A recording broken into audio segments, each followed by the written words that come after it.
اعوذ باللہ من الشیطان الرجیم بسم اللہ الرحمن الرحیم وقال نسوة اور کہا کچھ عورتوں نے فی المدینہ شہر میں امرأۃ العزیز عزیز کی بیوی امرأۃ العزیز یعنی وہ عزیز مصر عزیز کی بیوی تراود فتاہا پھسلاتی ہے اپنے غلام کو عزیز کی بیوی پھسلاتی ہے اپنے غلام کو. یہ مصر شہر کی عورتوں نے کہا روسائے مصر کی بیگمات نے عن نفسہ اس کی خواہش کے بارے میں قد شغفہا حبا تحقیق وہ اس کی محبت میں فریفتہ ہو گئی ہے.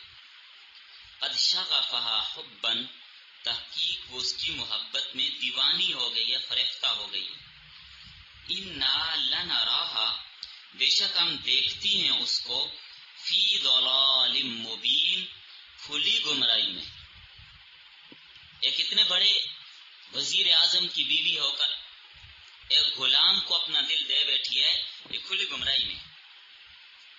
فلما سمعت بمکرہن پس جب سنی عزیز مصر کی بیوی نے ان عورتوں کی فریب کی باتیں پس جب سنی عزیز مصر نے ان عورتوں کی فریب کاریاں یعنی یہ بات ارسلت الیہن ان کی طرف پیغام بھیجا. عزیز مصر کی بیوی نے اب اس کا نام کیا تھا زلیخا. قرآن و حدیث میں تو نہیں آیا لیکن تاریخی روایات سے معلوم ہوتا ہے کہ زلیخا اس کا نام تھا. بہرحال قرآن و حدیث میں نام ذکر نہیں کیا کہ کیا نام تھا اس کا. تو اس عزیز مصر کی بیوی نے پیغام بھیجا ان عورتوں کی طرف وَأَعْتَدَتْ لَهُنَّ مُتَّكَأً اور تیار کی ان کے لیے مجلس طعام. متکا ٹیک لگانے کی جگہ جہاں پر وہ ٹیک لگا کر بیٹھے مسند بنائی مسند تیار کی ان کے لیے. وَآتَتْ كُلَّ وَاحِدَةٍ اور دی اس نے ہر ایک کو وَآتَتْ دی اس نے كُلَّ وَاحِدَةٍ ہر ایک عورت کو جتنی بھی بیگمات آئی تھیں ان میں سے ہر ایک کو دی مِنْهُنَّ سِكِّينًا ہر ایک کو چھری ان میں سے ہر ایک کو چھری پکڑائی. سکین کہتے ہیں چھری کو. وَقَالَتِ اخْرُجْ عَلَيْهِنَّ اور اس نے کہا علی یوسف علیہ السلام سے نکل آؤ. اخرج علیہن نکل آؤ ان کے سامنے. فلما رأینہ پس جب ان عورتوں نے اس کو دیکھا فلما رأینہ جب ان عورتوں نے حضرت یوسف کو دیکھا اکبرنہ تو اس کو بڑا خیال کیا. حضرت یوسف کو بڑا خیال تھے ہی بڑے. وَقَطَّعْنَ أَيْدِيَهُنَّ اور کاٹ ڈالے انہوں نے اپنے ہاتھ. عید ید کی جمع ہاتھ کاٹ ڈالے. وَقُلْنَا اور کہنے لگی یہ جو شہر کی عورتیں بیگمات تھیں روسائے مصر کی کہنے لگی حاش للہ وہ پاک ہے اللہ تعالی ما ھذا بشرا نہیں ہے یہ بشر. یہ جو یوسف ہے یہ جو عزیز مصر کا غلام ہے یہ کوئی انسان بشر نہیں ہے. ان ھذا الا ملک کریم نہیں ہے ان ھذا یہ نہیں ہے الا مگر ملک کریم کوئی بزرگ فرشتہ. قالت اب یہ اس کی فاعلہ عزیز مصر کی بیوی ہے زلیخا. زلیخا نے کہا موقع مل گیا نا اب اس کو فَذَلِكُنَّ الَّذِي یہ وہی ہے جس کے بارے میں تم لمتننی فیہ مجھے ملامت کرتی تھی. جس غلام کے بارے میں تم میرے خلاف چرچے کرتی تھی کہ عزیز مصر کی بیوی غلام پر فریفت ہو گئی. ہاں یہ وہی ہے یہ عام معمولی غلام تو ہے نہیں لہذا مجھے معذور سمجھو. وَلَقَدْ رَاوَدتُّهُ عَن نَفْسِهِ البتہ تحقیق میں نے پورا کیا تھا اس کی خواہش کے بارے میں. اب دیکھیں اللہ تعالیٰ نے یوسف علیہ السلام کی پاکی کی گواہی شہر کی عورتوں کی موجودگی میں بھی اس سے دلوا دی. جبکہ عزیز مصر کے سامنے اس نے کیا کہا تھا کہ کیا بدلہ ہے اس شخص کا جو تیرے گھر والوں کے ساتھ برائی کا ارادہ کرے. لیکن ابھی یہاں پر خود اقرار کر گئی کہ یہ سارا قصور میرا ہی تھا. عورتوں کے سامنے اس نے کہا. اور ساتھ کیا کہتی ہے؟ فاستعصم، مگر وہ بچہ ہے. فاستعصم، وہ معصوم رہا، بچہ رہا. یہ خود اس عورت کی گواہی. وَلَئِن لَّمْ يَفْعَلْ، اور اگر وہ نہیں کرے گا ما آمرہ، وہ کام جو میں اس کو کہتی ہوں، لَيُسْجَنَنَّ، تو ضرور وہ قید میں ڈالا جائے گا. ابھی عورتوں کے سامنے دھمکی بھی دے رہی ہیں. وَلَيَكُونَ مِنَ الصَّاغِرِينَ، اور ہو جائے گا وہ بے عزت، رسوا.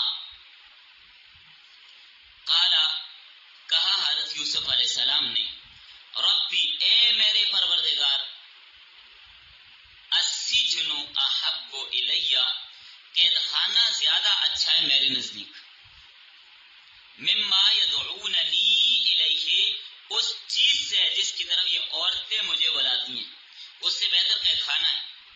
وَإِلَّا تَصْرِفْ عَنِّي كَيْدَهُنَّ، اور اگر تو نہیں پھیرے گا مجھ سے ان کے مکر کو، اصب الیہن، تو میں مائل ہو سکتا ہوں ان کی طرف، وَأَكُن مِّنَ الْجَاهِلِينَ، اور ہو جاؤں گا نادانوں میں سے.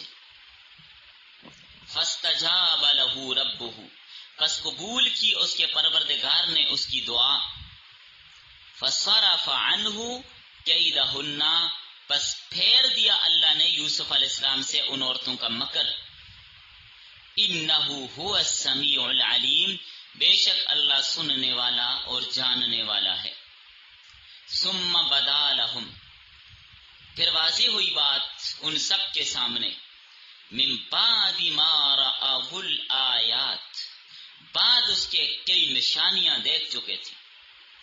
کئی نشانیاں دیکھ چکے تھے کہ یوسف پاک دامن ہے.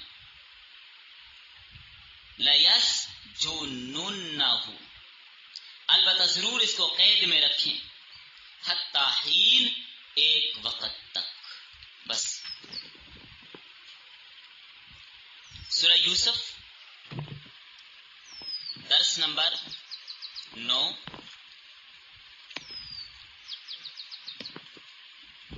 آیت نمبر 30 تا 35. سبق کا عنوان ہے قصہ دعوت زلیخا زنان مصر.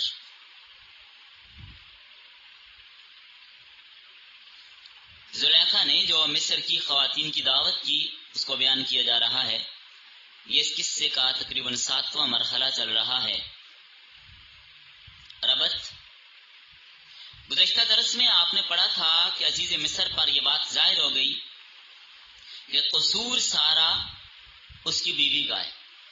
تو یوسف علیہ السلام سے کہنے لگا کہ آپ یوسف اعراض کیجئے، چھوڑ دیجئے اس بات کو. پھر اس نے اپنی بیوی سے کہا کہ تم توبہ کرو، استغفار کرو، یوسف سے بھی معافی مانگو. مقصد کیا تھا عزیز مصر کا؟ کہ راز فاش نہ ہو جائے، بات پوشیدہ رہے، کسی کو کانوں کان پتہ بھی نہ چلے، گھر کا معاملہ گھر میں رہے. لیکن راز فاش ہو گیا. بڑے بڑے رؤساء کی بیگمات میں اس کا تذکرہ ہونے لگا کہ عزیز مصر کی بیوی اپنے غلام پر مفتون ہو گئی ہے. جب زلیخا کو معلوم ہوا کہ زنان مصر میرے بارے میں یہ کہتی ہیں، اب اس نے ان کی دعوت کی، گھر بلایا تاکہ ایک بار یوسف کو یہ بھی دیکھ لیں، ان کو لگ پتہ جائے کہ یوسف چیز کیا ہے، تاکہ انہیں معلوم ہو جائے یہ کوئی عام غلام نہیں ہے، حسن و جمال کا پیکر ہے.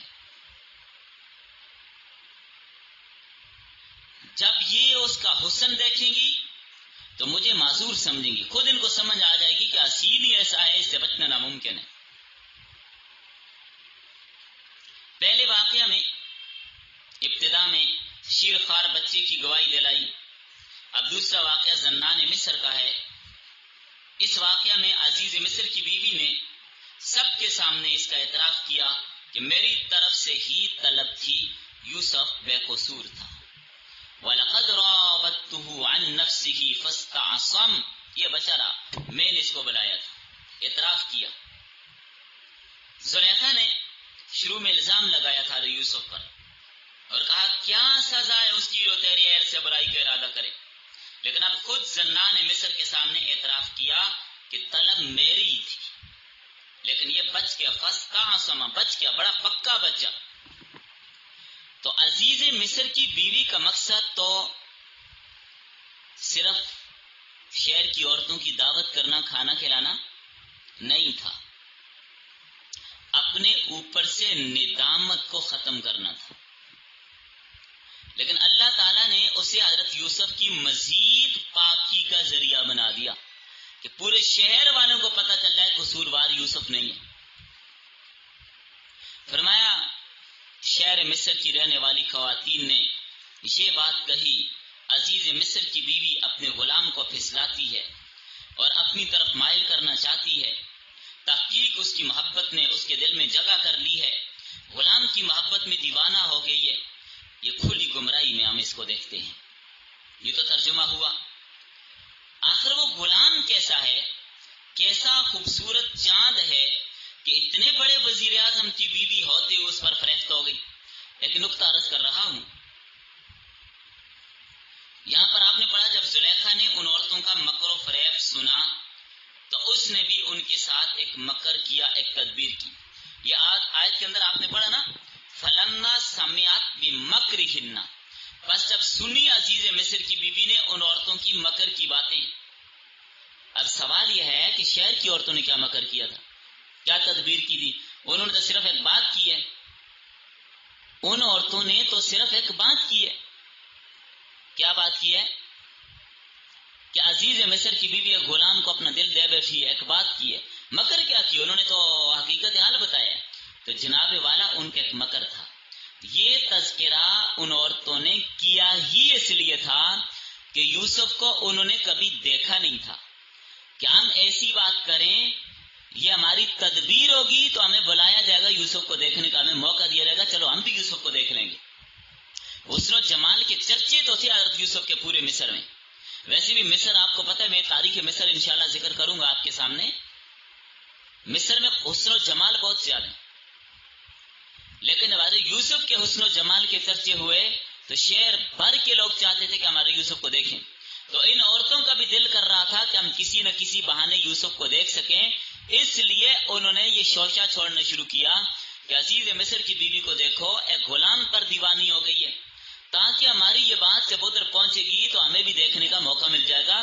یہ ان کا مکر اور تدبیر تھی، یہ ان عورتوں نے تدبیر کی تھی یوسف کو دیکھنے کی، بات ذہن میں رکھیے گا، ورنہ اشکال ہوگا کہ انہوں نے کوئی مکر کیا نہیں۔ سمجھ گئی بات آپ لوگ؟ زلیخا نے جب یہ ملامت سنی تو اس نے بھی تدبیر کی، دعوت رکھی تاکہ دیکھ لیں اور مجھے ملامت کرنا چھوڑ دیں۔ اس نے بھی تدبیر کی، انہوں نے بھی تدبیر کی، سب کو بلایا، پیغام بھیجا، فلاں تاریخ عزیز مصر کے گھر تمام بیگمات رؤسائے مصر کی دعوت۔ زبردست قسم کی مسندیں تیار کی گئی، فرش اور بچھونے اور تکیوں کے ساتھ اس مجلس کو آراستہ کیا گیا۔ دسترخوان پہ مختلف اجناس کے کھانے چنے گئے، کئی قسم کے میوہ جات اور کئی قسم کے کھانے پھل اس پر تیار کر کے لگائے گئے۔ ظاہر ہے بادشاہ کے گھر، وہ وزیر اعظم کے گھر دعوت ہے، معمولی بات تھوڑی ہے۔ گوشت کے بڑے بڑے پیس رکھے گئے اور ان کو کاٹنے کے لیے اسپیشل چھریاں رکھی گئی۔ ویسے بھی مصر میں دستور تھا، گوشت پکا کر بڑے بڑے پیس بناتے تھے، جیسے آج کل لوگ پورا بکرا اور پورا دمبا اور پوری گائے لوگ روسٹ کر لیتے ہیں، تیار کر لیتے ہیں، ساتھ چھری رکھ دی جاتی ہے کہ کاٹ کر کھائیں، جیسے نے بڑے بڑے پیس گوشت کے بنائے تھے۔ یہ تمام انتظامات زلیخا کی طرف سے ان عورتوں کے ساتھ ایک ہیلا تھا۔ کھانا رکھا گیا، سب کی دعوت ہوئی، کھانا کھانے لگی، کھانے میں مصروف ہوئی۔ بیگمات نے جو ہی کھانا شروع کیا، ظاہر پرتکلف دعوت تھی، خوب رغبت کے ساتھ کھانے کی طرف انہوں نے دھیان دیا۔ اب زلیخا نے کیا کیا، آرے یوسف کو آواز دی، یوسف باہر آؤ. ارے یوسف کو تو پتہ نہیں تھا مجھے کیوں بلایا جا رہا ہے. وہ تو سمجھے کہ میری آقا میری سیدہ کا حکم ہے تو کسی کام کے لیے بلا رہی ہوگی, شاید کوئی ضرورت ہو کسی کام کے لیے بلانا ہوگا. ارے یوسف باہر آ گئے. جیسے ہی ارے یوسف علیہ السلام باہر آئے, ان عورتوں کی نظر ارے یوسف علیہ السلام پر پڑی. دیکھا تو عظیم شان والا پایا, عظیم شان والا پایا. ظاہری حسن اور باطنی حسن کو دیکھ کر ان عورتوں پر حضرت یوسف کی ایسی دہشت طاری ہوئی, بے خود ہو گئی, خواص باختہ ہو گئی, ہوش آواز کھو بیٹھی. اس بات کا انسان کسی ایسی چیز کو دیکھتا ہے یا کوئی ایسی عجیب خبر سنتا ہے تو تھوڑی دیر کے لیے ہوش آواز کیا ہو جاتے ہیں, ختم ہو جاتے ہیں نا, ہوش آواز ختم. اچانک کچھ ہو جائے. اب آپ دیکھیں کسی عورت کا خامن امریکہ میں ہو, برطانیہ میں ہو, باہر ملک میں ہو, اس کے آنے سے پہلے 2 4 5 مہینے پہلے تصویر فلاں تاریخ آنے, اس نے فلاں دن آئے گا, فلاں تاریخ آئے گا. یا کسی عورت کا بیٹا ہو باہر کسی ملک میں, اس کے آنے سے پہلے اچانک چرچی ہوتی نہیں فلاں تاریخ آئے گا, فلاں تاریخ پہنچ جائے گا, پھر پروٹوکول کے ساتھ اس کو جا کے لایا جاتا ہے گھر آتے ہیں. لیکن ایسا ہو جائے کہ گھر پہ آپ موجود نہ ہوں, خامن باہر ملک سے اچانک آ کے گھر کے اندر آ کر بیٹھو, آپ دروازہ کھول کے اندر چلے جائیں تو اندر دیکھا خامن بیٹھو جو امریکہ میں تھا. بے خود ہونے کی نہیں, ہوش حواس باختہ ہوں گے یا نہیں ہوں گے؟ تو جب اچانک کوئی ایسی چیز, کوئی عجیب و غریب واقع ہوتے تو انسان ہوش باختہ ہو جاتے. یہاں تو معاملہ ہی جدا تھا. یہاں تو حسن و جمال کا پیکر, چاند اور سورج سے بڑھ کر خوبصورت ارے یوسف علیہ السلام پر جب ان کی نظر پڑتی ہے اپنے ہوش حواس کھو بیٹھی, بے خود ہو گئی, اور اسی بے خودی میں اپنے ہاتھ کاٹ ڈالے. گوشت کاٹ رہی ہیں, پھل کاٹ رہی ہیں, لیکن چھریاں ہاتھوں پہ چل گئی, پتہ نہیں چلا. خون بہنا بھی ان کو نظر نہیں آیا, درد بھی محسوس نہیں ہوا.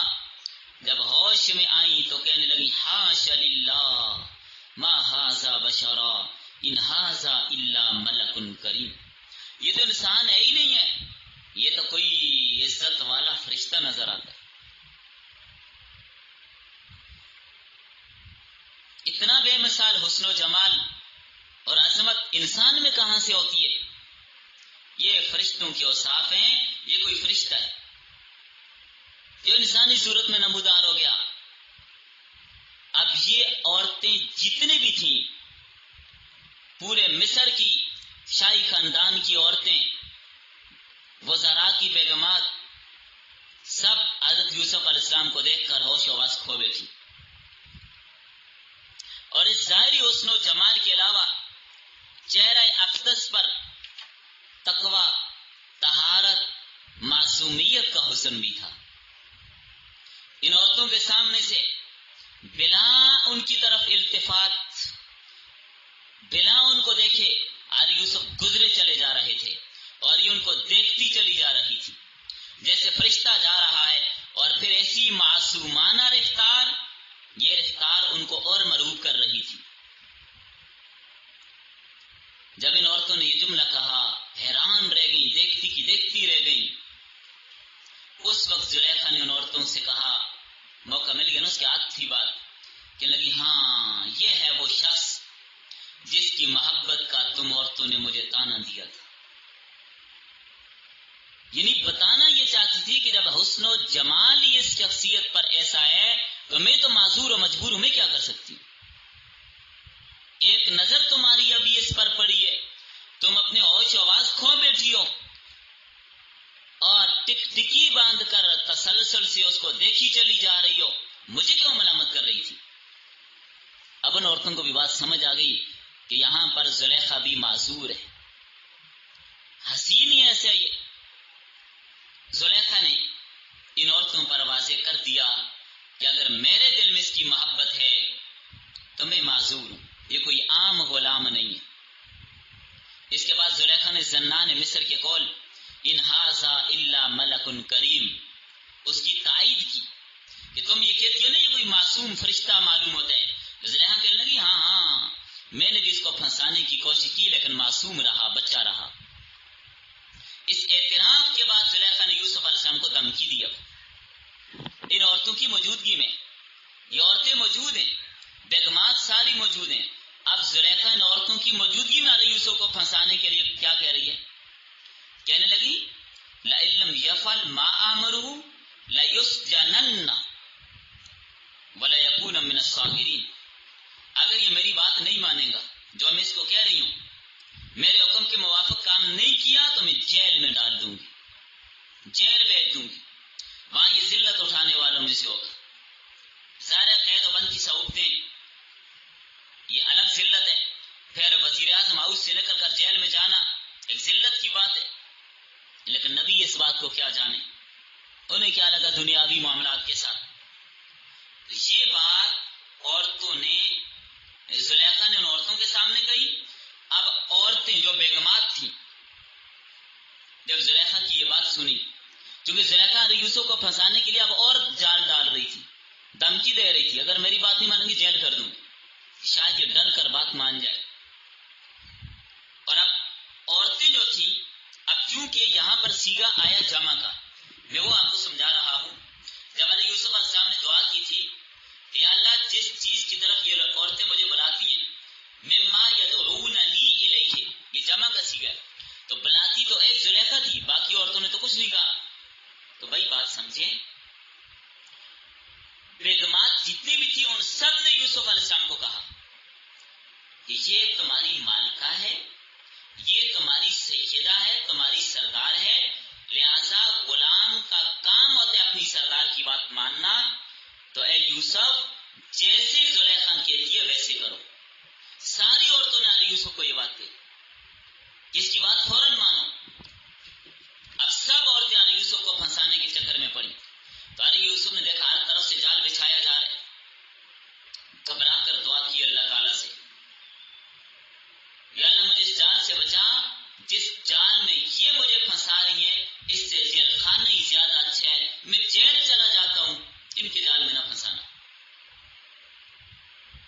سب عورتوں نے سفارش کی، اس لیے جمع کا صیغہ استعمال کیا گیا۔ اے پروردگار، اگر ان عورتوں کے جال سے مجھے نہ بچایا تو کہیں میں ان کی طرف جھک نہ جاؤں، نادانوں میں سے نہ ہو جاؤں۔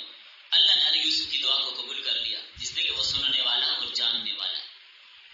علی یوسف علیہ السلام کی برات اور نزاہت دیکھنے کے بعد ان کی رائے یہ ہوئی کہ کچھ عرصے کے لیے حضرت یوسف کو قید کر ہی دیا جائے، لیکن پورے مصر میں بات پھیل گئی تھی تو لوگوں سے چرچا بھی تو ختم کرنا تھا نا۔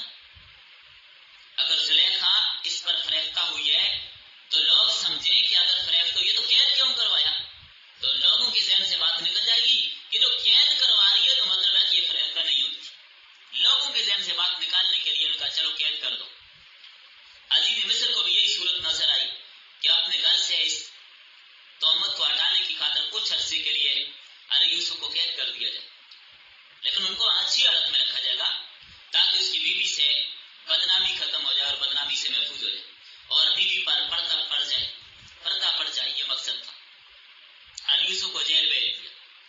کتنا سال جیل میں رہے؟ ابتدا میں 5 سال، 7 سال یا 12 سال قید میں رہے۔ علی یوسف کی آگے تفصیل اس کی آگے آئے گی۔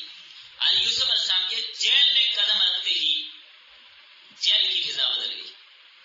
اب وہ جیل خانہ نہیں تھا، اب وہ عبادت خانہ تھا، خانقاہ بن گئی، درسگاہ بن گئی وہ جیل۔ تو بہرحال آگے جیل میں جانے کے بعد کیا ہوا اس کا تذکرہ آگے آ رہا ہے۔ یہاں پر ایک بات عرض کرتا چلوں، یہ تو علی یوسف علیہ السلام کی کمال ہے، ان کی کمال مشقت اور مجاہدہ ہے، ورنہ ہونا یہ چاہیے اپنے لیے مصیبت نہیں مانگنی چاہیے۔ اپنے لیے مصیبت، اگر کوئی ایسا موقع ہو تو اللہ سے خیر مانگنی چاہیے کہ اللہ مجھے جیل سے بھی بچائے اور اس معاملے سے بھی بچائے، لیکن انہوں نے فوراً آ کر دعا کر دی اللہ ادھر سے بچا، جیل ہی سے۔ اللہ کی طرف سے ایک آزمائشی سلسلہ تھا، آگے جا کر آپ کو خود بات سمجھ آ جائے گی۔ یہاں مکر کا جو لفظ استعمال کیا تو مکر کا معنی اصلیت کو الٹ پلٹ دینا، اصلیت کو الٹ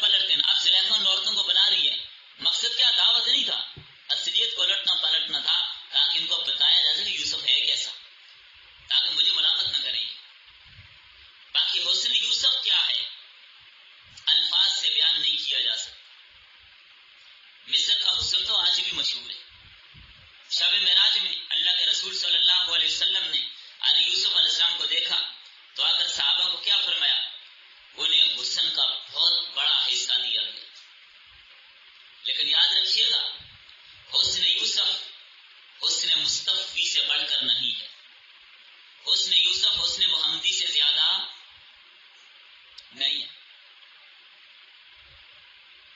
ارے یوسف ضرور حسین تھے، مانتے ہیں، لیکن محمد الرسول اللہ کے حسن کے سامنے ان کو حسن کچھ بھی نہیں.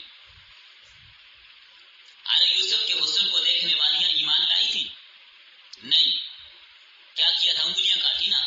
لیکن جنہوں نے رسول اللہ کے حسن کو دیکھا، سمجھا، پہلے ایمان لائے، پھر گردنیں کٹوائی. انگلیاں نہیں کٹوائی، گردنیں کٹوا دی.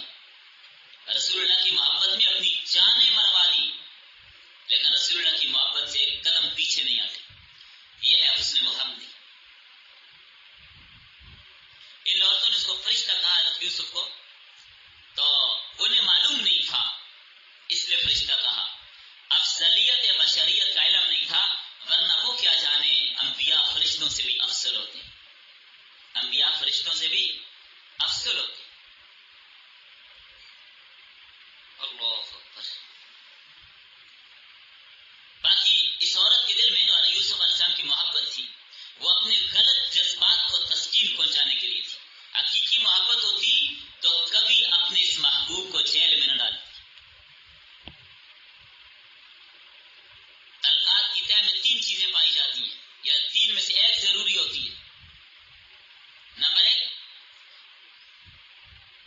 جس محبت کی بنیاد لذت پر مبنی ہو، وہ جلدی شروع بھی ہوتی ہے اور جلدی ختم بھی ہو جاتی ہے. نمبر 2، جس محبت کی بنیاد کسی نفع کی خاطر ہو، وہ قائم تو دیر سے ہوتی ہے لیکن ختم وہ بھی جلدی ہو جاتی ہے. نمبر 3، جس محبت کی بنیاد خیر ہو، جس محبت کی بنیاد دین ہو، وہ ہوتی بھی جلدی ہے اور ہوتی بھی مضبوط ہے، کبھی ختم بھی نہیں ہوتی. دین کی وجہ سے جس سے محبت ہوتی ہے. ہمیں صحابہ سے کیوں محبت ہے؟ ہمیں امام بخاری سے کیوں محبت ہے؟ امام مسلم سے کیوں محبت ہے؟ اپنے اکابرین و اسلاف مفسرین سے کیوں محبت ہے؟ دین کی وجہ سے. امام مسلم، امام ترمذی، امام ابن ماجہ، امام نسائی، امام ابو داؤد کیوں محبت کرتے ہیں ہم ان سے؟ دین کی وجہ سے. تو یہ محبت ختم ہونے والی نہیں ہے. جو محبت دین کی وجہ سے جو مضبوط اور مستحکم ہوتی. آج تک جن شاگردوں نے اپنے استادوں سے دین سیکھا، ان کے ساتھ محبت کرتی ہے دین کی وجہ سے. یہ کبھی ختم نہیں ہوتی، یہ مستحکم اور مضبوط ہوتی ہے اور حقیقی ہوتی ہے. اسی لیے قرآن کریم میں فرمایا الاخلاء یومئذ بعضهم لبعض عدو. قیامت کے دن سب دوست ایک دوسرے کے دشمن ہوں گے. قیامت کے دن دوست ایک دوسرے کے دشمن ہوں گے. کہ میں نے تیرے ساتھ دوستی کی تھی، ہم کرکٹ کھیلتے تھے، ہم اکٹھے بیٹھ کے چرس پیتے تھے، ہم اکٹھے بیٹھ کے سگریٹ نوشی کرتے تھے، ہم اکٹھے بیٹھ کے سینما گھر جاتے تھے، فلاں فلاں فلاں کام کرتے تھے. آج دشمن ہوں گے. آج کہتے نہیں، میری جگہ یہ جہنم میں چلا جائے، میں نہ جاؤں. ایک دوسرے کی دشمنیاں ہوں گی. فرمایا الا المتقین، متقی لوگوں کی محبت کام آئے گی، دشمنیاں نہیں ہوں گی. متقی لوگ ایک دوسرے سے وہاں پر بھی دوستی کریں گے. ایک جنت میں جا رہا ہے تو دوسرے کو بھی کہے گا اللہ یہ بھی میرا دوست ہے، میرے ساتھ جنت میں بھیجیے.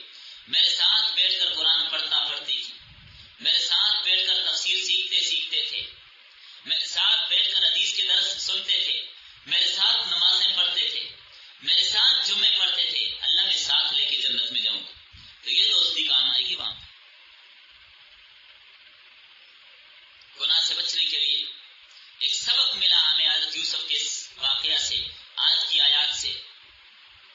رجوع الی اللہ، فوراً اللہ کی طرف رجوع. جیسا یوسف علیہ السلام نے فوراً اللہ کی طرف رجوع کیا، اللہ بچا لیا اللہ نے. نمبر 2، معصیت میں پڑنے سے اگر مصیبت میں گرفتار ہونا پڑے تو گرفتار ہو جائے، لیکن نافرمانی نہ کرے. مصیبت میں واقع ہو جائے، پڑ جائے، مشقت برداشت کر لے، لیکن معصیت نہ کرے، نافرمانی نہ کرے. اور یوسف نے جیل برداشت کی، نافرمانی نہیں کی. اور یہ بھی ہمیں ملا کہ نیکی کرنے اور بدی سے بچنے، اس کی طاقت کون دیتا ہے؟ اللہ تعالیٰ. اسی لیے یوسف اللہ کی طرف رجوع کرنا، اللہ تو بچا سکتا ہے. یہی مفہوم ہے لا حول ولا قوت الا باللہ. یہی مفہوم ہے اس کا کہ نیکی کی طاقت وہی دیتا ہے، گناہوں سے بچنے کی طاقت وہی دیتا ہے. اس لیے اسی کی طرف فوراً رجوع کرنا چاہیے. باقی علیہ یوسف کی استجابت کا ذکر کیا کہ ہم نے ان کی دعا کو قبول کر لیا، ہم نے ان کی دعا کو قبول کر لیا. فاستجاب له ربه. یہ بات بھی سمجھ لیجیے، اللہ اپنے انبیاء کی دعا کو قبول کر لیتے. حضرت ابراہیم علیہ السلام نے دعا کی اللہ مکہ والوں کو پھلوں سے رزق دے، ورزق اہلہم من الثمرات، اور ورزقہم من الثمرات، پھلوں کے ذریعے ان کو رزق دے. آج بھی مکہ میں جا کے دیکھ لیجیے، کوئی پھل مکہ میں پیدا نہیں ہوتا، پہاڑ لال سرخ، لیکن اس کے باوجود جا کر دیکھیے اتنے بڑے بڑے پھل ہیں وہاں پر، یہاں پر بھی آپ کو نظر نہیں آتے. پوری دنیا سے وہاں پہنچ رہے ہیں. حضرت ابراہیم کی دعا کی مقبولیت. تحوی الیہم، مکہ کے ساتھ لوگوں کی محبت ہو. کون مسلمان ہے جس کے دل میں مکہ کی محبت نہیں؟ ابراہیم کی دعا قبول ہوئی کہ نہیں ہوئی؟ آج ہر مسلمان کا دل، اگرچہ پاکستان میں بیٹھا ہے کوئی، دل مکہ میں اٹکا ہوا. کب کوئی موقع ملے مکہ پہنچوں، بیت اللہ پہنچوں، ہر مسلمان کے دل میں تڑپ اور خواہش ہے. حضرت ابراہیم علیہ السلام کی دعا ہے. حضرت ابراہیم علیہ السلام نے دعا کی وَبَعَثْ فِيهِمْ رَسُولًا، اللہ انہی مکہ والوں میں ایک رسول بھیج دیا اللہ نے مکہ والوں میں، اور اسی ربیع الاول کے مہینے میں بھیجا جو مہینہ چل رہا ہے. پھر آپ دیکھیے ایوب علیہ السلام کی دعا ربی انی مسنی الضر وانت ارحم الراحمین، اللہ مجھے تکلیف پہنچی ہے، تو رحم کرنے والوں میں سب سے زیادہ رحم کرنے والے. اللہ نے سن لیا، ایوب کی بیماری ختم کر دی. یونس علیہ السلام کی دعا مچھلی کے پیٹ میں لا الہ الا انت سبحانک انی کنت من الظالمین، اللہ نے سن لیا یونس کی دعا کو بھی، مچھلی کے پیٹ سے نکال دی. اس لیے فرمایا نا اگر یونس ہمیں نہ پکارتا تو قیامت کی صبح تک مچھلی کے پیٹ میں رہتا. اور یونس علیہ السلام نے دعا کی، اللہ نے نکال دی. اس لیے حدیث میں آتا ہے جو آدمی کسی مصیبت میں پھنسا ہو تو اس کے لیے بہترین دعا یونس کی دعا ہے لا الہ الا انت سبحانک انی کنت من الظالمین. موسیٰ علیہ السلام کی دعا دیکھیے ربی انی لما انزلت الی من خیر فقیر. حضرت موسیٰ نے دعا کی، ٹھکانا کوئی نہیں تھا، فرعون کے ڈر سے بھاگ کر، فرعون قتل کر رہا تھا. جب ایک نوجوان مارا گیا عجیب تھی، عراق میں پڑھ لیا آپ نے. تو حضرت موسیٰ علیہ السلام چلے گئے، چلتے چلتے چلتے مدین پہنچ گئے. یہ دعا پڑھتے رہے، اللہ نے ٹھکانا بھی دے دیا، بیوی بھی دے دی.